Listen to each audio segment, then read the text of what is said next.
నమస్కారం. కాల్గరీలో అద్దెకి ఇల్లు వెతుక్కోవడం అదో పెద్ద టాస్క్ కదా. అవునవును, చాలా కన్ఫ్యూషన్ ఉంటుంది. ముఖ్యంగా ఎక్కడుండాలి అంటే నగరం మధ్యలోనా లేక శివార్లలోనా? ఈ ప్రశ్న చాలామందిని ఆలోచింపజేస్తుంది. ఖచ్చితంగా.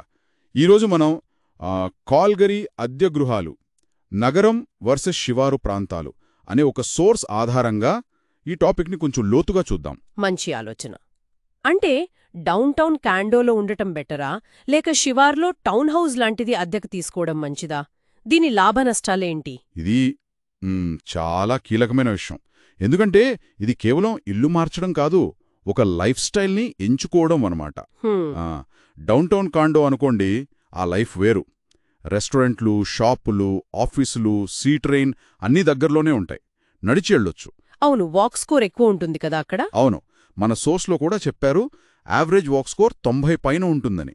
అంటే దాదాపు అన్నీ నడక దూరంలోనే. బాగుంది.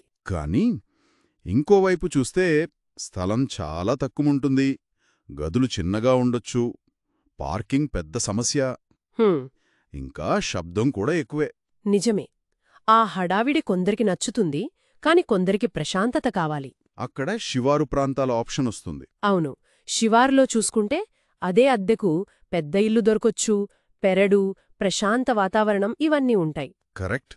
ఉదాహరణకి ఆ సోర్స్లో చెప్పినట్టు డౌన్టౌన్లో ఒక 700 స్క్వేర్ ఫీట్ కాండో అద్దెతో శివారులో దాదాపు 1200 స్క్వేర్ ఫీట్ టౌన్ హౌస్ దొరికే అవకాశం ఉంది. ఓ, చాలా తేడా ఉంది. ఉంది. అయితే ఈ ప్రశాంతత, ఎక్కువ స్థలం కోసం వేరే విషయాల్లో కాంప్రమైజ్ అవ్వాలి కదా. అంటే ప్రయాణం గురించా? ఖచ్చితంగా. శివార్లలో పెద్ద ఛాలెంజ్ అదే, ట్రావెల్. హ్మ్, మన దగ్గరున్న విశ్లేషణ ప్రకారం శివారు నుంచి డౌన్టౌన్కి పనికి వెళ్లేవారికి రద్దీ టైంలో అంటే పీక్ అవర్స్లో కార్లో కూడా 45 నిమిషాల నుంచి గంట పట్టొచ్చు. అమ్మో, అంత టైమా? అవును, పబ్లిక్ ట్రాన్స్పోర్ట్ కూడా అంత కన్వీనియంట్గా ఉండకపోవచ్చు అన్ని ఏరియాల్లో. అందుకే కాల్గరీ శివార్లలో ఉండే దాదాపు 90% ఫ్యామిలీస్కి కనీసం ఒక కారు కంపల్సరీ అనే రిపోర్ట్ చెప్తోంది. ఓ, అంటే కార్ ఖర్చు కూడా అదనంగా చూసుకోవాలి. దాని మెయింటెనెన్స్, ఇన్సూరెన్స్ ఇవన్నీ అంతే, అదంతా బడ్జెట్లో భాగమవుతుంది. అంటే ఇప్పుడు చూస్తే డౌన్టౌన్లో రవాణా ఖర్చులు తక్కువ, కాని అద్దె ఎక్కువ, పార్కింగ్ సమస్య. శివార్లలో అద్దె తక్కువ, ఇల్లు పెద్దది, కాని కారు అవసరం, ప్రయాణ సమయం ఎక్కువ. సరిగ్గా చెప్పారు. ఇదొక ట్రేడ్ ఆఫ్ అన్నమాట. మరి ఫ్యామిలీస్ సంగతేంటి?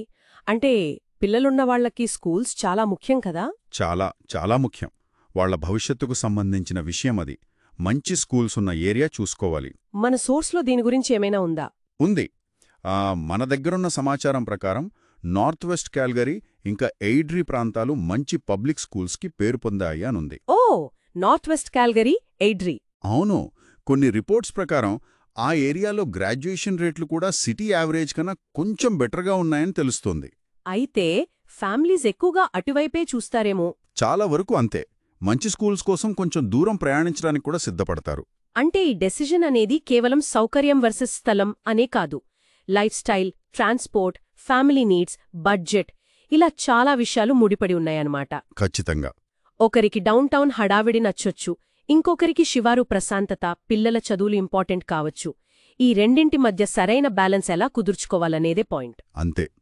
ఇందులో ఏది రైట్ ఏది రాంగ్ అని చెప్పలేం. అది పూర్తిగా వ్యక్తిగతం. వాళ్ల ప్రాధాన్యతలు, వాళ్ల లైఫ్ స్టేజ్, అంటే సింగిల్గా ఉన్నారా, కొత్తగా పెళ్ళేందా, పిల్లలున్నారా, వీటిపై ఆధారపడి ఉంటుంది. సోర్స్లో హైలైట్ చేసిన ఒక విషయం ఏంటంటే, ఈ ప్రయారిటీస్ ఏంటో మనకు మనం స్పష్టంగా అర్థం చేసుకోవాలి. డౌన్టౌన్ సౌకర్యాల కోసం స్థలాన్ని వదులుకోగలరా, లేక పెద్ద ఇల్లు, మంచి స్కూల్స్ కోసం ఎక్కువ ప్రయాణ సమయం, కారు అవసరాన్ని యాక్సెప్ట్ చేస్తారా, ఇది ఆలోచించుకోవాలి. సరే, మొత్తం మీద చూస్తే ఈరోజు మనం కాల్గరీలో అద్దె ఇంటి సెలక్షన్ గురించి కొన్ని ముఖ్యమైన పాయింట్స్ టచ్ చేశాం. డౌన్టౌన్ లైఫ్ స్టైల్కి, సబర్బన్ లైఫ్ స్టైల్కి తేడాలు. అవును. కాల్గరీలో కారు ఎంత అవసరం, ముఖ్యంగా శివార్లలో. అలాగే మంచి స్కూల్స్ కోసం నార్త్ వెస్ట్ కాల్గరీ లేదా ఎయిర్డ్రీ లాంటి ఏరియాలు చూడొచ్చని అర్థమైంది. అవును. ఈ చర్చ చివర్లో వినేవాళ్లకొక చిన్న ఆలోచన. కాల్గరీ లాంటి నగరంలో అద్దె ఇల్లు ఎంచుకునేటప్పుడు మీ ప్రస్తుత లైఫ్ స్టైల్ ప్రయారిటీస్కి, అంటే కంఫర్ట్, స్పేస్, ట్రావెల్, స్కూల్స్, వీటికి ఎంత ఇంపార్టెన్స్ ఇస్తారు? మంచి ప్రశ్న. అలాగే ఒక 5-10 ఏళ్ల తర్వాత మీ అవసరాలు మారొచ్చు కదా. అప్పుడు కూడా మీ ప్రస్తుత చాయిస్ కరెక్ట్ అనిపిస్తుందా? మీ లాంగ్ టర్మ్ గోల్స్ ఈ డెసిషన్ని ఎలా ప్రభావితం చేస్తాయి దీని గురించి ఆలోచించండి.